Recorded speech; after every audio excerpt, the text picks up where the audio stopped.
Di kakimu terdapat sekitar 7.000 ujung saraf supersensitif yang menjaga tubuh tetap tegak dan seimbang. Semua saraf ini terus-menerus mengirim sinyal menuju otak dan memerlukan lebih banyak energi daripada saraf di bagian tubuh lain. Makanya, kalau kakimu terlalu ditekan saat suhunya berubah atau kebetulan menginjak benda tajam seperti Lego, rasanya akan lebih nyut-nyutan daripada di ghosting pacar.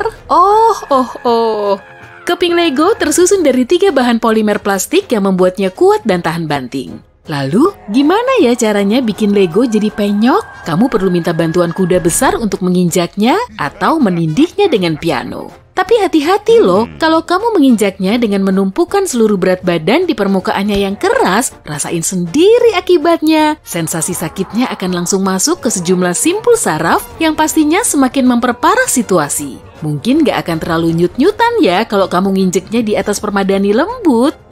Tapi sama aja. Atas insiden ini, produsen Lego jadi sedih dan kasihan dengan para konsumennya. Sehingga dibuatlah sandal anti-Lego. Bagian belakangnya terbuka agar mudah dipakai di kedua kaki dan bagian dalamnya punya banyak lapisan untuk meredam rasa sakit saat kaki pemakainya menginjak batu besar sekalipun. Sandal edisi terbatas ini cuma diproduksi sebanyak 1.500 pasang dan diberikan kepada penggemar Lego secara acak. Kakimu pasti pernah terantuk benda keras kan? Dan kamu pasti paham rasanya.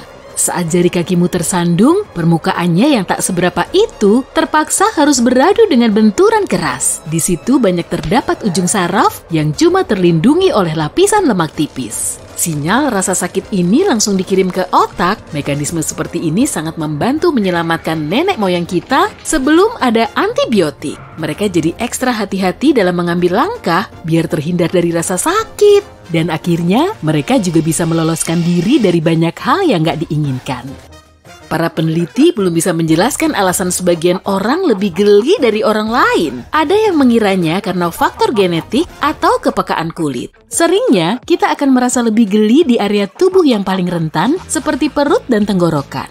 Mekanisme alami ini bisa digunakan untuk menghalau pengganggu. Saat menua, sedih, atau marah, kebanyakan dari kita jadi kurang responsif terhadap geli. Saat seseorang di dekatmu menguap, kamu juga akan menguap, sama seperti saat kamu meniru ucapan dan gestur orang lain. Refleks primitif termantul ini dimiliki oleh manusia, simpanse, dan anjing. Menurut hasil penelitian, menguap bisa menular sebagai tanda empati dan keterikatan. Udah, biarin aja. Semakin kamu lawan, malah semakin kuat keinginanmu untuk menguap.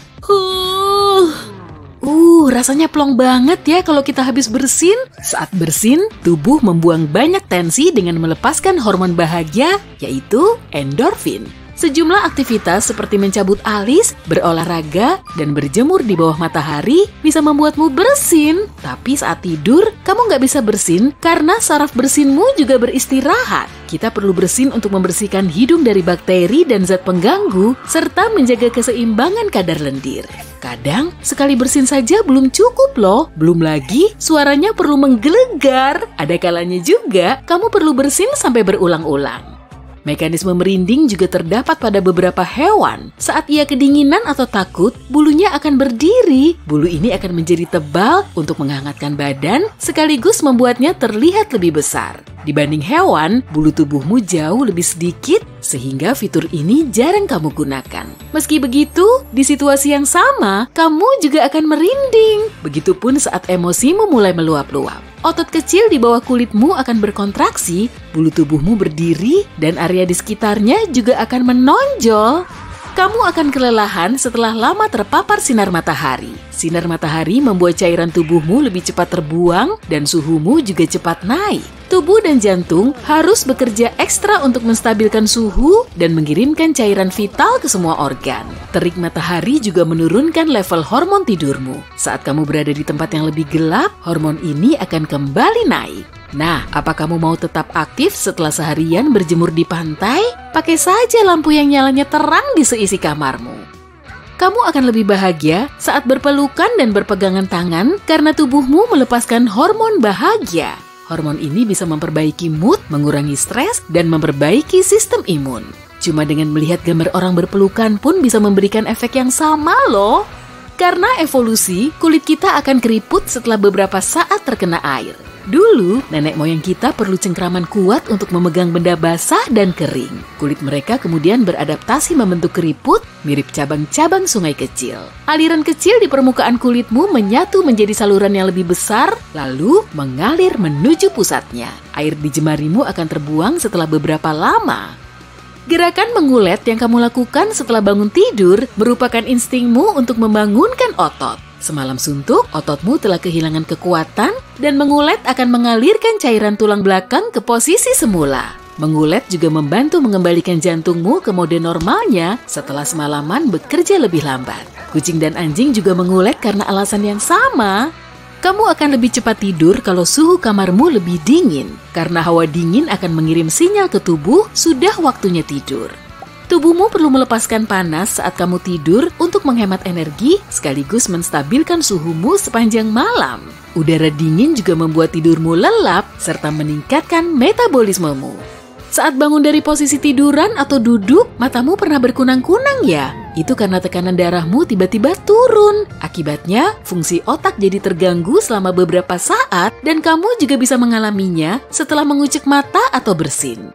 Saat berbicara, kamu mendengar bunyi luar sekaligus bunyi di pita suaramu. Fungsi suara di dalam otakmu menurunkan suara serta menambahkan bassnya. Rekaman suaramu akan terdengar lebih melengking dan aneh karena frekuensi rendahnya hilang. Karena itulah, kebanyakan orang kurang suka mendengarkan suaranya sendiri. Ekspektasinya terlalu tinggi ya. Kita juga cenderung nggak menyukai foto kita sendiri. Penyebabnya faktor kebiasaan aja sih. Makin sering melihat sesuatu, tentu kita akan makin kesengsem. Saat kita bercermin, bayangan yang terlihat juga terbalik. Jadinya kamu kurang terbiasa melihat gambar yang sebenarnya dan kurang menyukainya.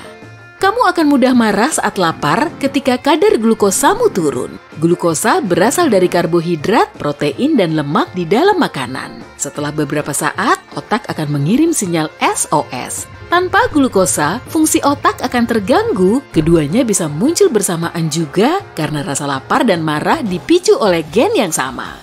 Jumlah gen ini harus seimbang agar kamu tetap kenyang dan senang. Di tulang sikumu terdapat saraf yang berasal dari leher sampai lengan. Saraf ini sangat terlindung kecuali di bagian siku yang cuma tertutup oleh kulit dan lemak. Nah, sekarang kamu tahu kan, saat sikumu kepentok, sakitnya bukan main. Sarafnya terbentur dan sakitnya bisa terasa sampai lengan bawah, tangan, dan jemari. Senang yang kamu rasakan saat memainkan bubble wrap berasal dari evolusi. Nenek moyang kita telah menggunakan sebagian besar waktunya untuk menghindari dari predator. Tapi sekarang, kita kebanyakan duduk. Otot kita banyak yang tegang karena jarang digerakkan. Nah, salah satu cara untuk melepaskan ketegangan ini, ya dengan mencet-mencetin bubble wrap. Stres akan berkurang dan hormon bahagia juga terlepas. Seperti gerakan kecil lain, memencet bubble wrap juga meningkatkan fokus dan membantu mengingat pelajaran. Telingamu sangat sensitif terhadap bunyi bernada tinggi, bahkan dengan susunan telinga yang sedemikian rupa, bunyi yang kamu dengar akan lebih keras. Kamu pasti nggak suka kan kalau mendengar bunyi goresan kapur di papan tulis? Ditambah lagi, kalau kamu melihat sumber bunyinya secara langsung. Kalau ada yang bilang bunyi itu berasal dari suara gitar listrik, kemungkinan kamu akan menolerirnya. Jadi, faktor kebiasaan juga ngaruh loh. Kakimu akan kebas atau mati rasa setelah kamu kelamaan bersila, berlutut, dan bersimpuh. Atau bisa juga karena celana, kaos kaki, atau sepatumu terlalu ketat. Reaksi ini normal kok, karena kamu terlalu menekan saraf dan membatasi aliran darah di tubuhmu. Coba deh berdiri dan gerakan kakimu sebentar. Kalau malamnya kurang tidur, pagi harinya suaramu akan serak, pita suaramu kurang beristirahat dan agak bengkak tuh pasti. Atau udara di kamarmu terlalu kering. Kalau sesaat sebelum tidur kamu masih makan juga, tubuhmu harus mencernanya saat kamu tidur. Asam lambung bisa menyebar ke organ yang kurang pas dan akibatnya bisa mengganggu pita suaramu. Wow, ada apa ini? Di sini gelap dan bau. Cuma ada selai kaos dan celana panjang di tubuhmu. Kamu terbaring di lantai yang dingin. Bagaimana kamu bisa ada di sini? Tiba-tiba lampu menyala. Lantas kamu melihat pintu baja dan layar di depanmu. Layar itu menyala. Ada seorang lelaki bertopeng bilang kalau kamu punya waktu 1 jam untuk lolos dari 6 ruangan dan memenangkan hadiah uang tunai. Kamu bangkit dan berjalan ke pintu untuk membukanya. tapi pintu itu terkunci. Tiba-tiba, banyak paku muncul di dinding dan mulai bergerak mendekat ke arahmu.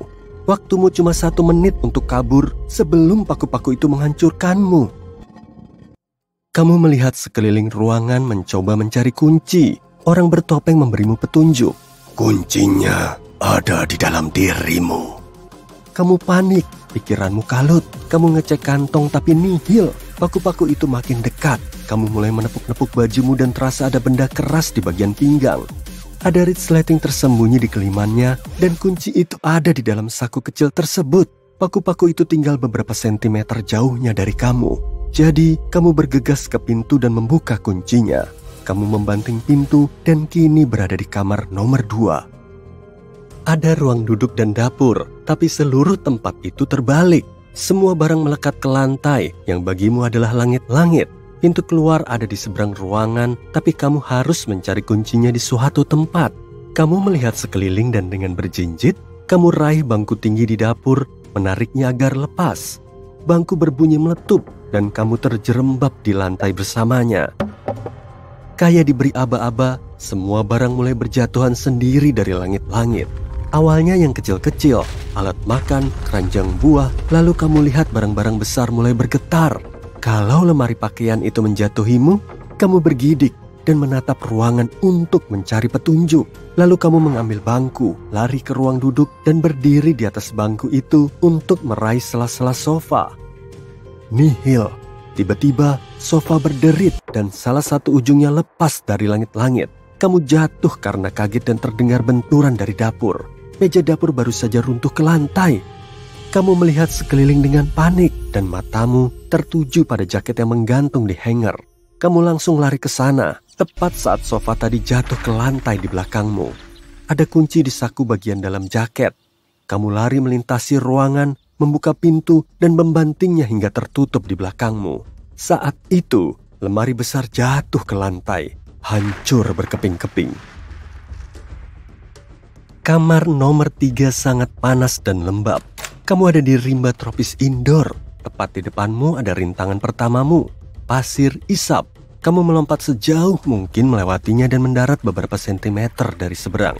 Kakimu terbenam di pasir, tapi dengan cepat pasir menarikmu sampai ke pinggang. Kamu mengayunkan tangan dengan panik dan satu lenganmu menyentuh sebuah sulur di atas kepalamu. Kamu memegang sulur itu dan menarik tubuh keluar untuk menyelamatkan diri. Nyaris banget.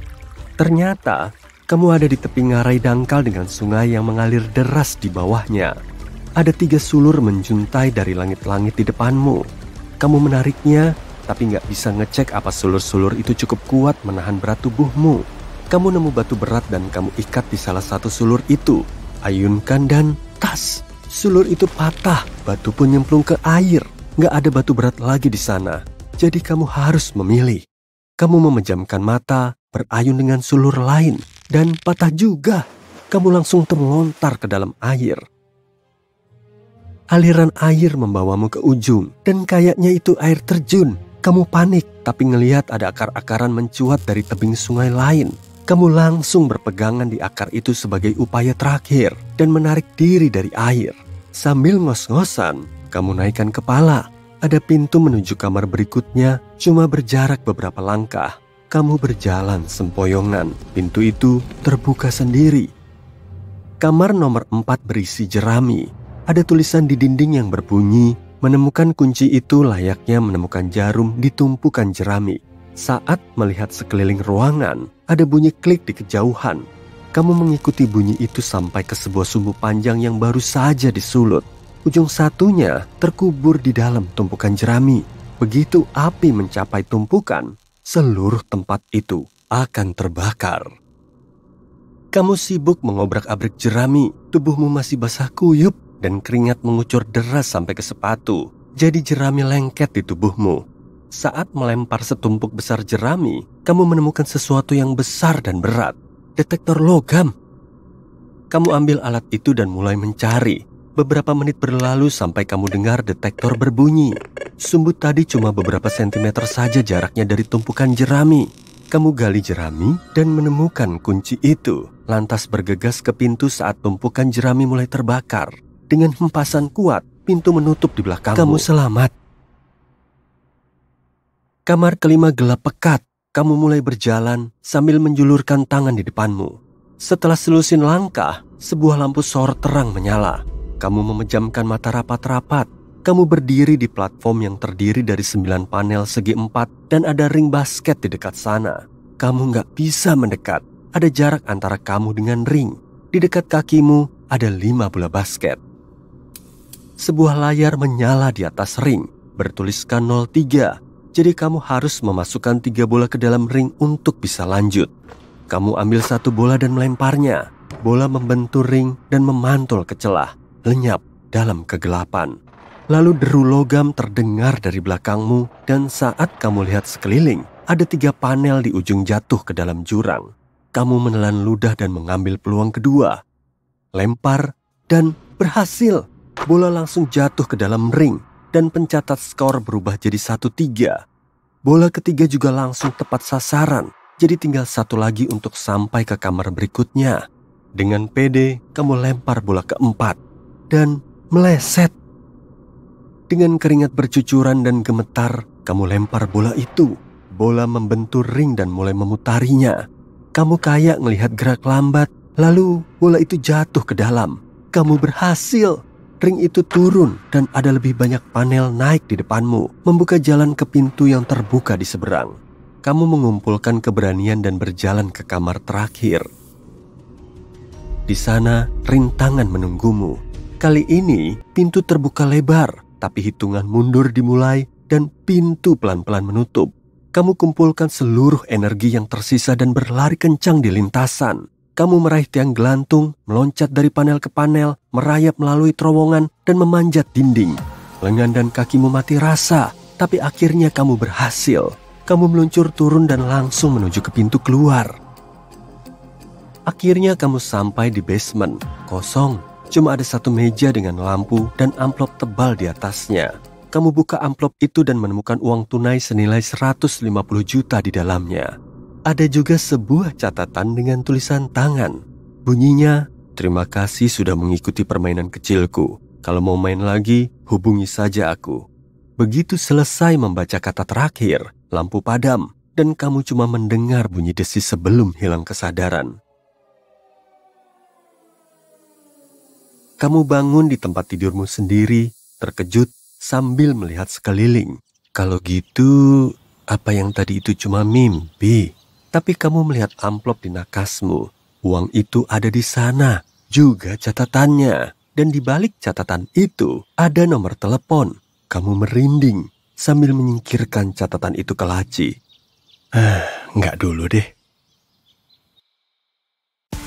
Setelah ditunggu-tunggu sekian lama, akhirnya muncul juga tuh. Kalau dilihat-lihat sih, jaraknya nggak terlalu jauh dari rumahmu. Jadi kamu langsung tancap gas dan melaju ke jalanan. Pelangi itu bersinar cerah di angkasa. Dan kamu udah pengen banget nyari ujungnya. Pokoknya kamu harus memanfaatkan kesempatan emas ini dengan sebaik-baiknya. Selagi kamu memacu mobil, pelangi itu berubah menjadi 2. Jalanan berkelok tajam dan ujung pelangi itu sepertinya sudah dekat. Jarakmu makin dekat, tapi pelanginya malah hilang tanpa jejak. Kamu menghentikan mobilmu dan mulai nyari-nyari lagi. Tapi semuanya nihil. Udah, kamu nggak sendirian kok. Ujung pelangi memang nggak bisa didekati karena fisiknya nggak berwujud. Pelangi hanyalah ilusi optik yang terbentuk oleh tetesan hujan yang fungsinya mirip prisma kecil.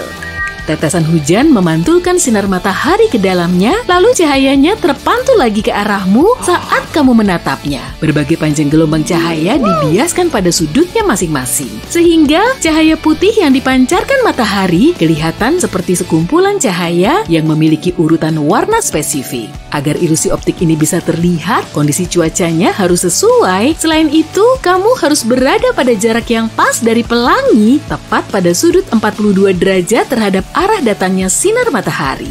Sedangkan posisi berdirimu membelakangi matahari dan menghadap tetesan hujan. Saat kamu mendekati arah pelangi, jarakmu dengan pelangi akan tetap sama, sehingga pelangi itu semakin menjauhimu. Sudut pandangmu juga ikut berubah, sehingga ukurannya mengecil, dan saat kamu sampai di tempat yang diguyur hujan, pelangi di hadapanmu akan hilang. Pelangi memerlukan banyak tetesan hujan untuk dapat memantulkan cahaya, jadi kamu cuma bisa melihatnya dari kejauhan.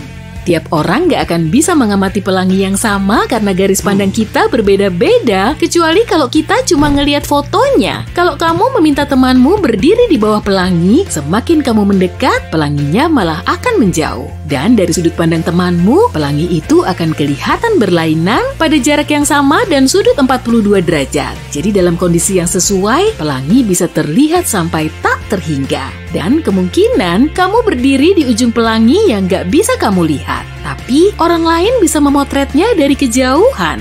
Pelangi nggak bisa dilintasi secara fisik, tapi bisa muncul di sebelah pesawat atau di bawahnya dalam kondisi dan sudut yang pas. Foto yang diambil dari jendela pesawat nunjukin kalau pelanginya berasal dari atas dan dihasilkan dari ilusi optik lain atau refraksi ganda.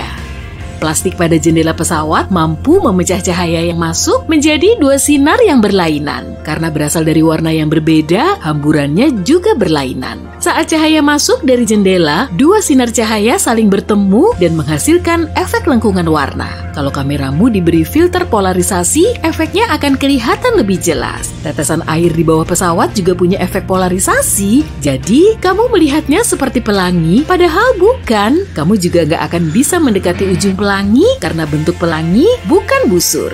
Meskipun matamu melihatnya sebagai busur, bentuk pelangi sebetulnya lingkaran penuh. Kamu nggak akan bisa ngelihat bentuk utuhnya karena saat berhadapan dengan pelangi, kamu cuma bisa mengamati pantulan cahaya dari tetesan hujan di atas cakrawala. Sedangkan bagian bawahnya nggak terdeteksi.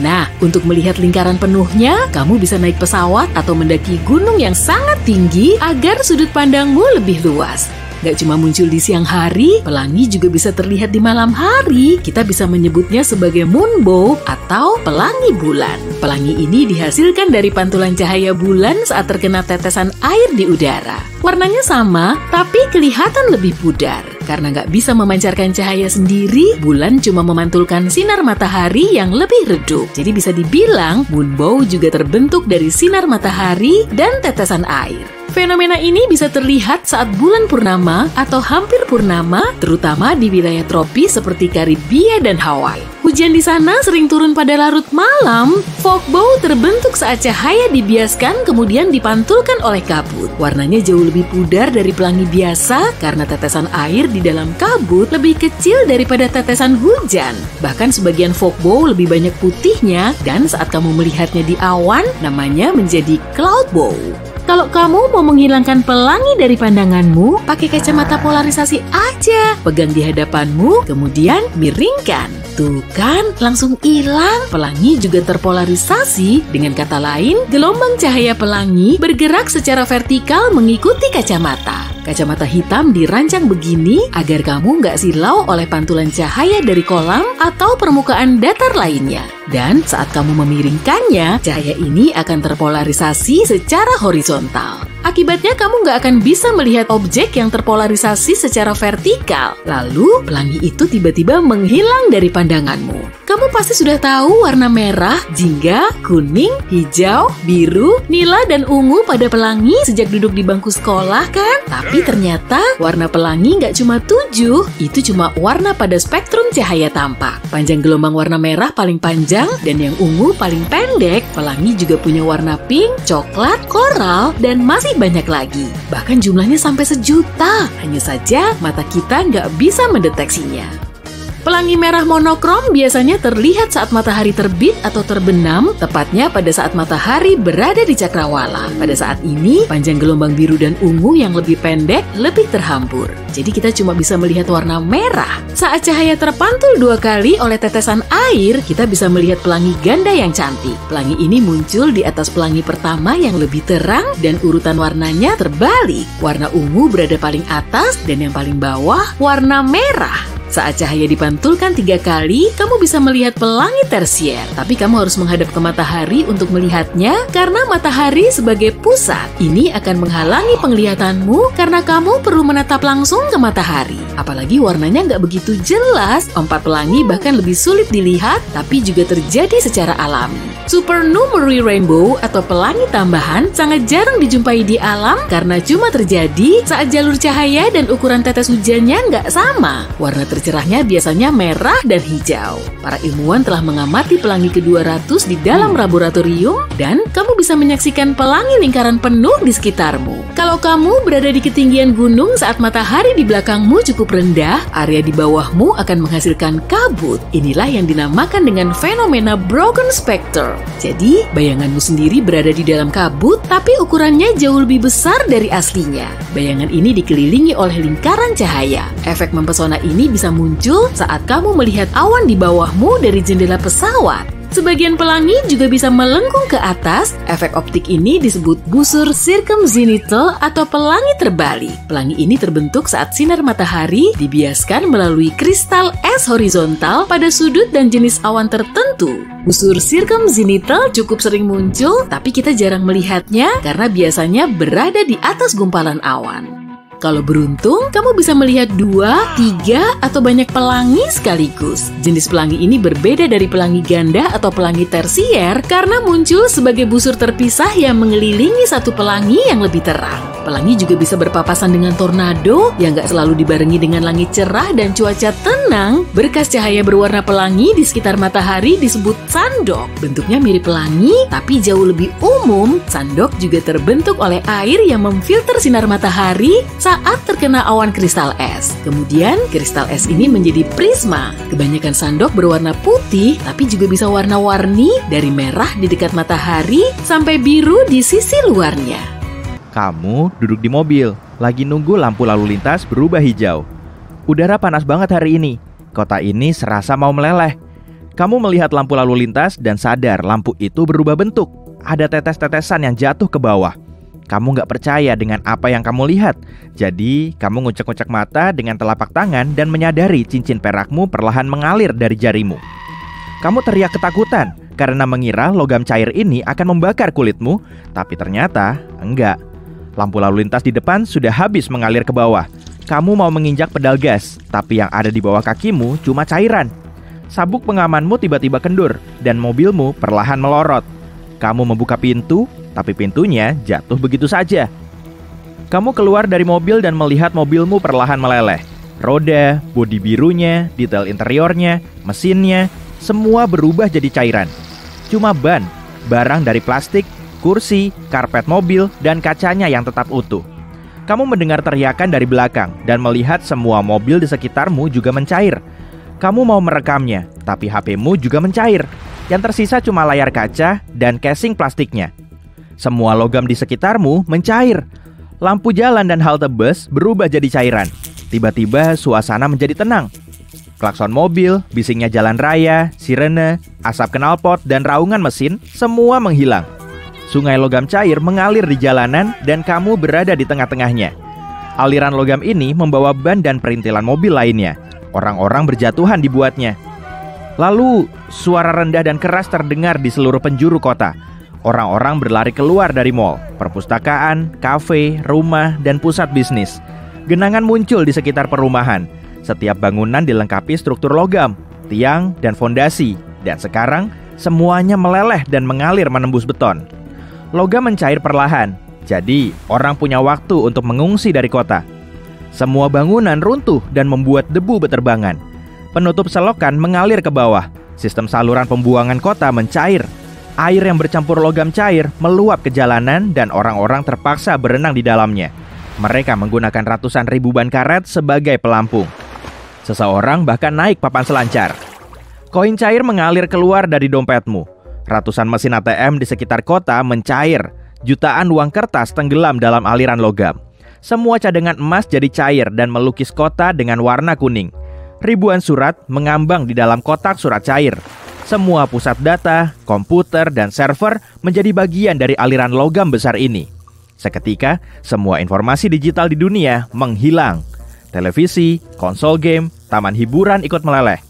Pemancar radio, telepon, kabel listrik, kabel, dan koneksi internet menghilang. Jutaan ton logam membanjiri jalanan lalu tumpah ke sungai dan lautan. Airnya berubah perak kehitaman. Dalam satu hari, orang-orang kehilangan semua teknologi modern dan kembali ke zaman batu. Sungai logam membanjiri kota. Orang-orang berlari ke pedesaan.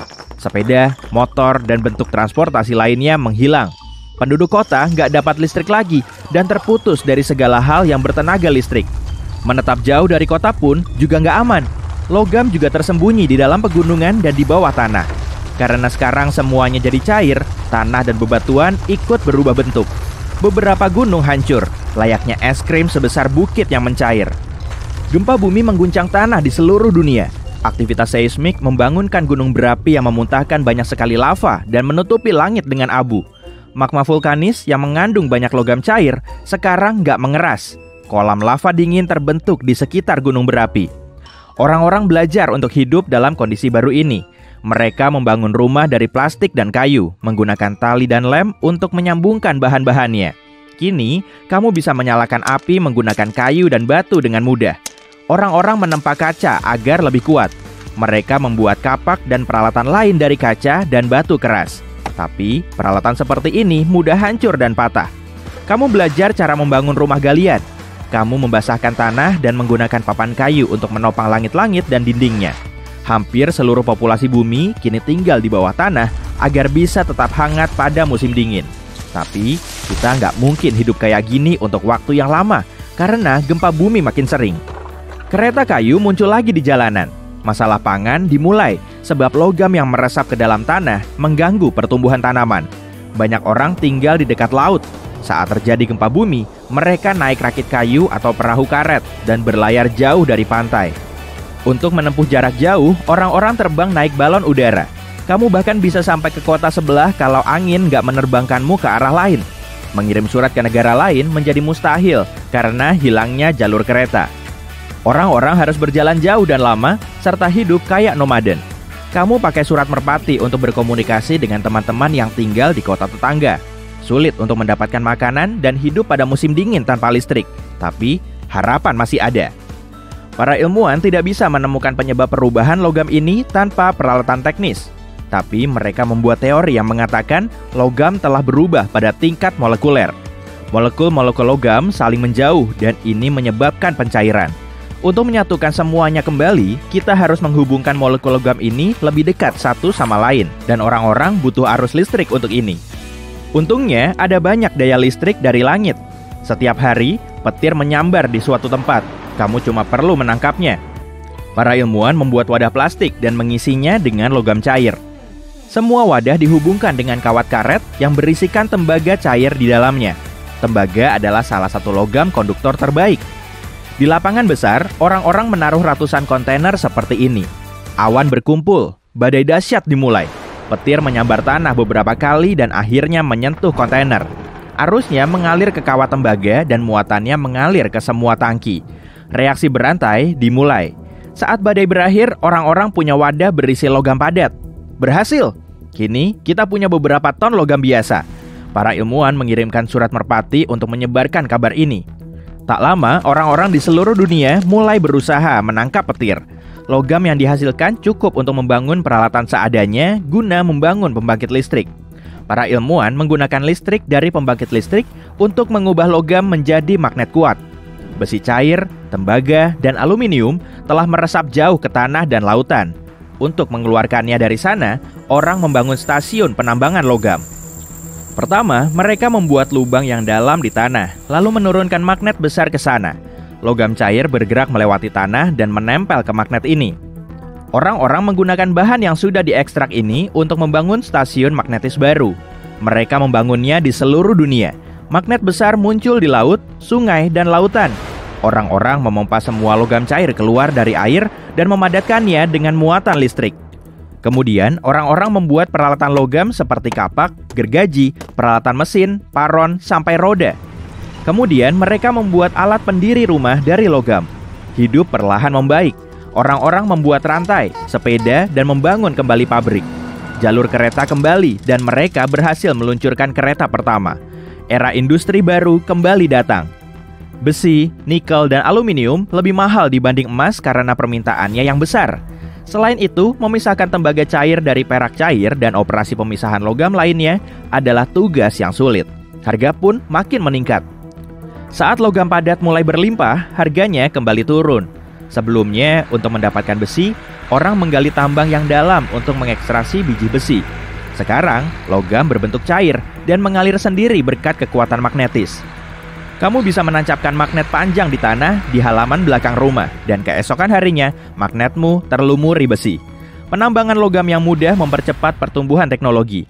Sekarang, kamu tidak perlu tungku untuk melelehkan baja atau perak.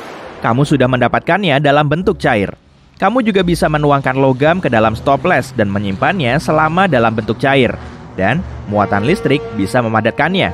Pesawat dan kapal pertama muncul. Ekspor dan impor barang internasional sepenuhnya pulih.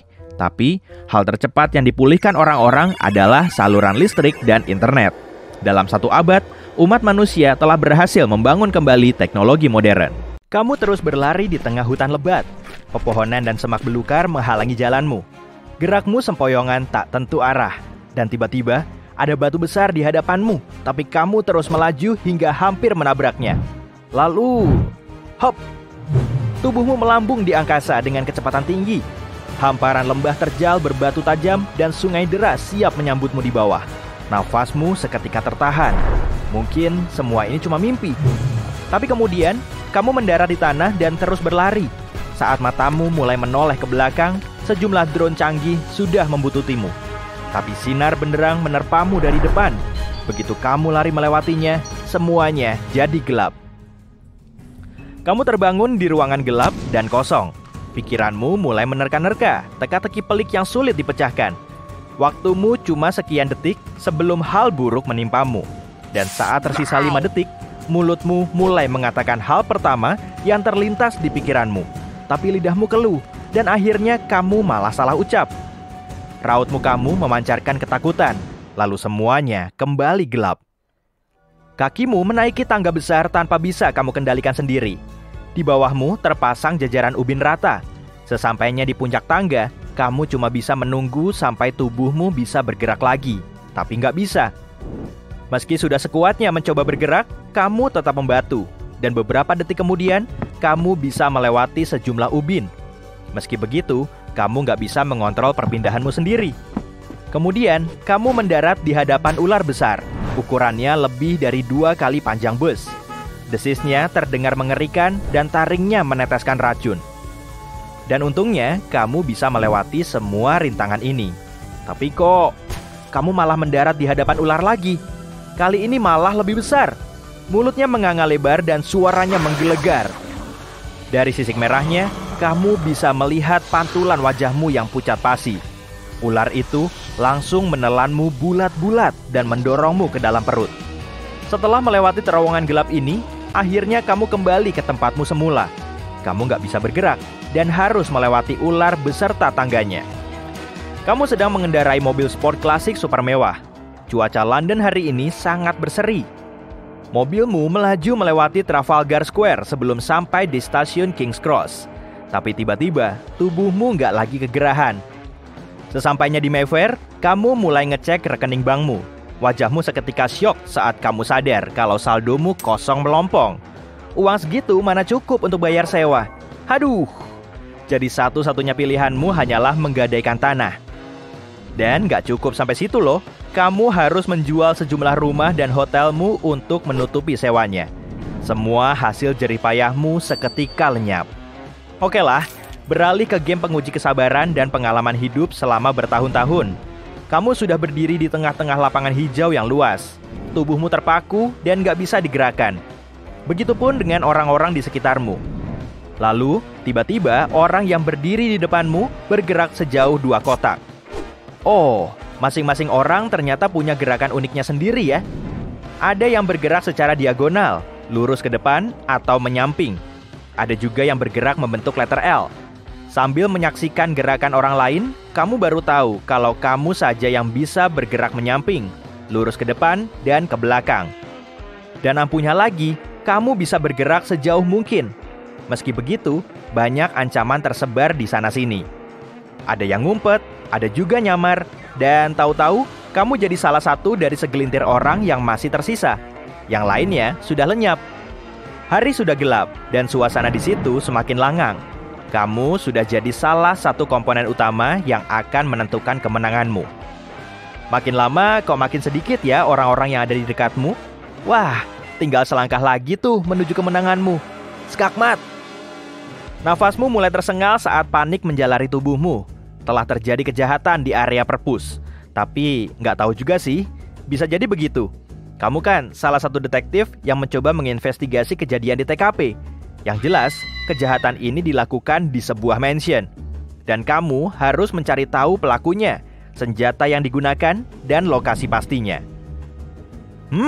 Malam harimu pasti akan sangat melelahkan karena petunjuknya terpencar di banyak tempat. Jangan sia-siakan waktumu ya. Detektif lain juga mulai memecahkan kasus ini. Tapi kamu harus lebih gercep. Selidiki tiap sudut dan lorongnya agar kamu bisa mendapatkan jawabannya.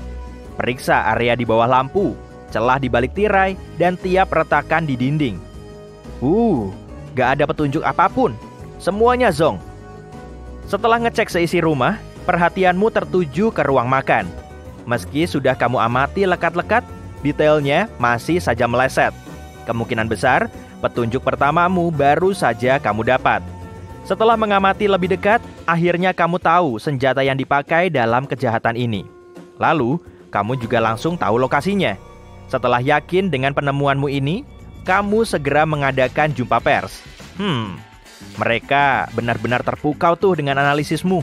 Ternyata pelakunya sudah ada di situ. Setelah menutup kasus ini, kamu mendapat promosi jabatan yang telah lama kamu idam-idamkan. Namun begitu, kasus lain yang lebih menantang sudah siap menunggu. Coba deh, bayangin, setelah bangun tidur, kamu nggak bisa ngomong sama sekali. Kamu memulai harimu dengan menggosok gigi dan berpakaian. Tapi setelah keluar rumah, tubuhmu malah nggak bisa bergerak. Seolah ada penghalang yang nggak bisa kamu lihat. Di tanganmu tertulis sejumlah huruf acak. Ada pesan yang memintamu untuk menyusunnya menjadi kata, agar kamu bisa lolos. Kamu pun mulai mencari kata tercerdas yang terlintas di benakmu. Dan tentunya, kamu gak boleh curang. Gak perlu pakai kamus kok. Setelah menyusun kata tersebut, kamu bisa lolos. Tapi sialnya, kamu gak masuk ke mobilmu. Ada penghalang tak kasat mata lagi. Kali ini, di tanganmu tertulis 6 huruf acak. Dan kamu perlu mendapatkan kata lain. Makin sulit nih. Akhirnya kamu cuma menyusun kata biasa. Dan ternyata berhasil. Wuhuu! Di penghujung harimu, kamu pasti sudah jadi penyusun kata level dewa. Kali ini, kamu terbangun di ruangan gelap dan lembab. Lantai batunya sangat dingin dan dipenuhi lumut. Saat bangkit dari duduk, kamu baru tahu kalau tubuhmu sudah terbalut baju besi buatan abad pertengahan, lengkap dengan topi mewah. Rupanya, kamu jadi penyihir. Di sudut ruangan, kamu nemu obor, lalu menyalakannya. Tapi kemudian, kamu malah berada ke penjara bawah tanah. Kabut di situ sangat tebal, sehingga menghalangi pandanganmu. Kamu cuma bisa melihat dengan jelas sejauh setengah meter. Setelah mengamati lebih lama, kupingmu menangkap suara. Begini bunyinya. Game sudah dimulai. Kamu harus keluar sini dengan menghindari semua rintangannya. Ada banyak mantra yang akan membantumu. Tapi tetap hati-hati, kemampuan sihirmu terbatas dan musuhmu banyak. Kok jadi merinding gini ya? Dan kamu cuma sendirian di situ. Dengan menenteng tongkat sihir, kamu mulai menjelajahi penjara itu. Tiba-tiba, kamu berhadapan dengan makhluk bermata satu. Kepalanya dipenuhi lendir, tentakelnya ada 8, dan geramnya bikin jantungmu mencelos. Pikirkan baik-baik ya, biar kamu bisa melewati makhluk itu. Tiba-tiba di hadapanmu muncul sejumlah mantra. Setelah berpikir sejenak, kamu tahu kelemahan dari makhluk ini. Lalu kamu mulai merapalkan mantra petir yang mengusiknya. Ia pun berubah jadi bayangan, lalu menghilang. Kamu mulai melanjutkan penjelajahanmu menuju penjara yang gelap, melewati jalan yang dipenuhi lava dan paku. Tapi nggak masalah kok, karena kamu punya perisai ajaib yang bisa melindungi dirimu. Setelah menaklukkan banyak makhluk aneh, kamu bisa melihat cahaya benderang di ujung terowongan, lalu bisa lolos dari situ. Oke, kamu sudah berada di hutan ajaib yang ditumbuhi pepohonan hijau nan subur. Sungai misterius mengalir di tengahnya. Sekumpulan peri kecil berterbangan di sekitarmu. Semuanya terlihat ramah. Tapi saat kamu memasuki hutan, semuanya mulai berubah. Pepohonannya terlihat gersang dan tanahnya hangus. Berarti ada naga di dekatmu. Tenang aja, kemampuan sihirmu semakin mumpuni kok untuk menghadapi naga ini. Kamu pun sampai di mulut gua tempat si naga tertidur pulas.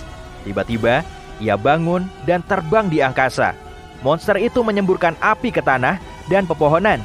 Tanpa buang-buang waktu, kamu langsung mengerahkan penolongmu. Dan akhirnya, setelah merapalkan banyak mantra, kamu berhasil mengalahkan si naga.